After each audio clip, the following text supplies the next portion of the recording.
새벽나라 친구 여러분 안녕하세요. 오늘 여러분과 함께 말씀을 나누게 된 이상욱 전도사입니다. 여러분들은 자주 다치시거나 아프신 편이신가요? 저는 굉장히 건강한 편인데 2주 전에 코로나에 걸려서 많이 고생했습니다. 처음 코로나인 것을 알았을 때는 일주일 동안 조금 쉬려나? 하는 생각이 들었었는데요. 이때만 해도 뭔가 이 상황에 대한 좋은 감정을 갖고 있었죠.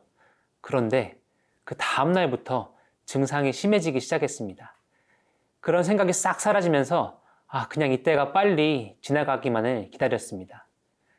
이처럼 우리는 살아가면서 여러 가지 상황에 처하게 됩니다. 계속 머물고 싶은 때도 있고 빨리 지나갔으면 하는 때도 있습니다. 오늘 함께 묵상할 전도서의 말씀은 우리의 삶의 여러 상황들을 우리가 어떻게 받아들이고 행동해야 하는지에 대한 지혜를 전해주고 있습니다. 과연 전도서의 저자가 우리에게 전해주고자 하는 지혜는 어떤 말씀일까요? 함께 말씀을 보도록 하겠습니다.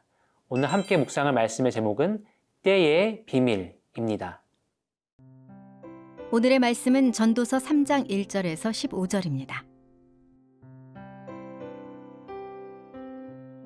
모든 것에는 시기가 있고 하늘 아래 모든 일에는 목적에 따라 때가 있으니 태어날 때와 죽을 때가 있고 심을 때와 뿌리채 뽑을 때가 있고 죽일 때와 치료할 때가 있고 허물 때와 세울 때가 있고 울 때와 웃을 때가 있고 슬퍼할 때와 춤출 때가 있고 돌을 던질 때와 모을 때가 있고 품을 때와 멀리할 때가 있고 찾을 때와 포기할 때가 있고 간직할 때와 던져버릴 때가 있고 찢을 때와 꿰맬 때가 있고 잠잠할 때와 말할 때가 있고 사랑할 때와 미워할 때가 있고 전쟁의 때와 평화의 때가 있다.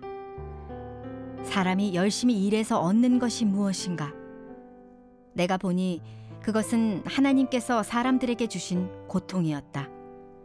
하나님은 모든 것을 그분의 때에 아름답게 만드시고 사람들의 마음속에 영원을 사모하는 마음을 주셨다. 그러나 하나님께서 하시는 일의 처음과 끝을 다 알지는 못하게 하셨다. 그저 사람은 기쁘게 살면서 선을 행하는 것보다 더 나은 것이 없다. 또 사람이라면 먹고 마시고 하는 일이 잘 되기를 바라는데 이것이야말로 하나님이 주시는 선물이다. 또 하나님께서 하시는 일은 무엇이든 영원하다는 것도 안다. 아무것도 거기에 더할 수도 뺄 수도 없다. 하나님께서 이렇게 하시는 것은 사람으로 하여금 하나님을 경외하게 하려는 것이다.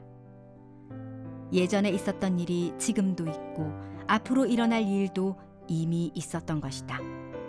하나님께서는 지나간 일을 또 되풀이하신다. 전도서의 저자는 1절부터 8절까지의 말씀을 통해서 때에 대해서 말하고 있습니다. 태어날 때와 죽을 때, 죽일 때와 또 치료할 때, 찾을 때와 포기할 때, 사랑할 때와 미워할 때 등 누구나 한 번쯤 살아가면서 경험하게 되는 때를 시적으로 잘 표현하고 있습니다. 이 말씀을 보면서 마음속에 이런 생각이 들었습니다. 죽을 때 멀리하고 던져버리고 포기하는 때는 좀 부정적인 행동이지 않나? 이런 부정적인 삶의 때는 좀 어떻게든 피하는 게 좋지 않을까? 이런 마음은 아마 저뿐만 아니라 많은 사람들의 마음속에 있지 않을까 싶습니다. 그렇기 때문에 우리는 부정적인 때, 내가 경험하고 싶지 않은 때를 피하기 위해 열심히 노력하면서 살아갑니다.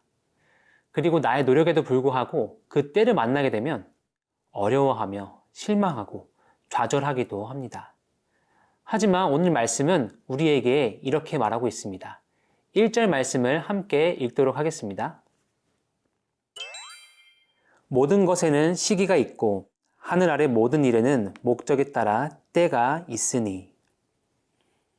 모든 것에는 시기가 있고 목적에 따라 때가 있다고 말하고 있습니다. 즉, 부정적으로만 보이는 내가 피하고 싶은 때에도 그 목적이 분명히 있다는 것입니다. 사랑하는 새벽나라 친구 여러분, 여러분은 지금 어떠한 때를 살아가고 계신가요? 지금의 때를 즐기면서 살아가시나요? 아니면 지금의 때로부터 도망치고 싶고 숨고 싶으신가요? 우리가 살아가는 각자의 때는 서로 다르지만 우리가 살아가는 이 모든 순간에도 의미가 있고 목적이 있습니다. 때를 벗어나기 위한 조급함보다는 이 때를 통해 우리를 인도하실 하나님을 바라보는 우리의 삶이 되기를 소망합니다.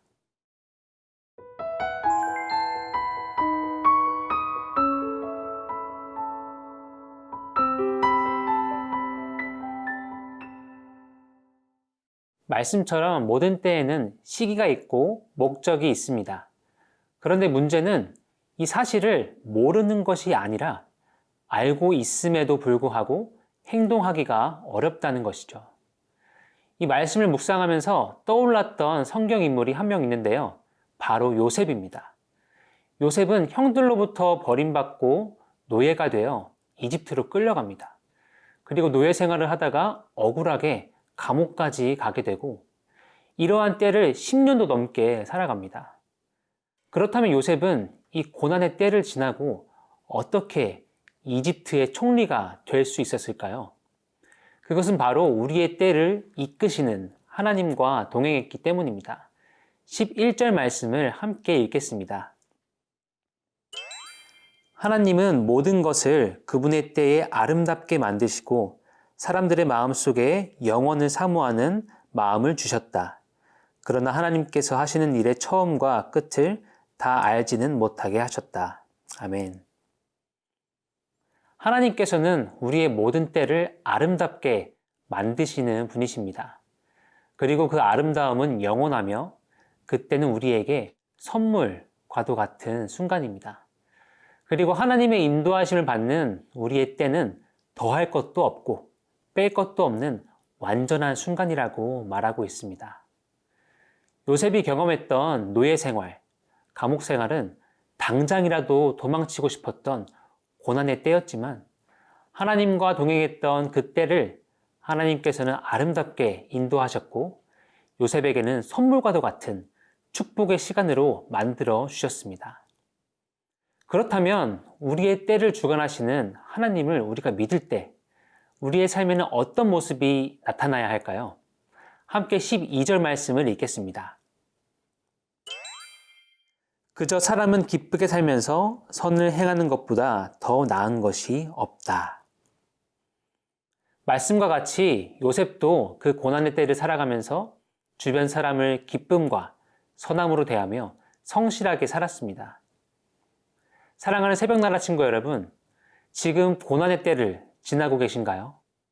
공부가 너무 어렵거나 내 힘으로 감당할 수 없는 어려운 시간 속에서 살아가고 계신가요?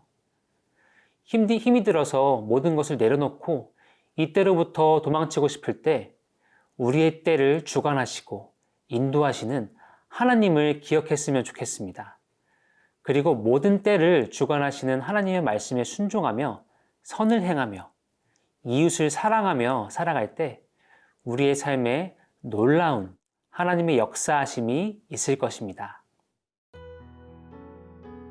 우리의 모든 때를 주관하시고 인도하시는 하나님 아버지, 우리는 살아가면서 기쁠 때, 슬플 때, 도망치고 싶을 때, 머물고 싶을 때 많은 상황들을 경험합니다. 그리고 때로는 그 상황이 너무 힘겨워 도망치고 싶을 때가 있습니다. 그런 마음이 우리 안에 찾아올 때 우리의 모든 때를 아름답게 인도하시는 하나님을 기억하고 의지할 수 있도록 나를 붙들어 주세요.